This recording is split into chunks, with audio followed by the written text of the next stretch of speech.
Il n'y a pas de combat. La Fédération de Russie mène des exercices tactiques dans la zone de ses territoires. Nous sommes dans l'oblast de Rostov, région russe frontalière de l'Ukraine. Et bien que les explosions se font entendre au loin, les habitants ne semblent pas inquiétés par la guerre qui a lieu à leur porte. Je ne pense pas qu'il s'agisse d'un conflit à grande échelle. J'en doute vraiment.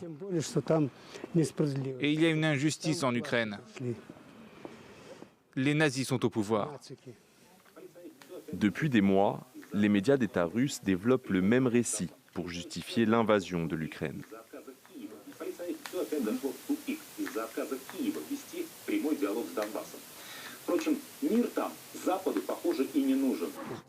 Les dirigeants ukrainiens sont dépeints comme des nazis et des marionnettes de l'Ouest, les troupes russes comme des libérateurs intervenant pour empêcher un prétendu génocide.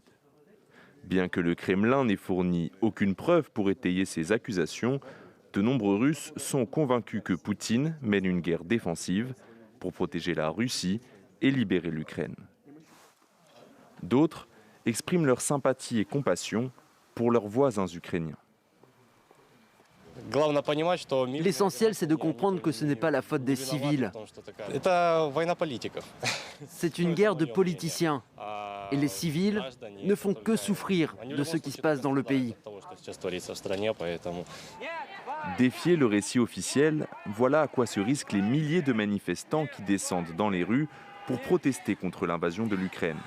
On y déplore plus de 1700 arrestations, signe que les autorités russes restent déterminées à faire taire les sceptiques.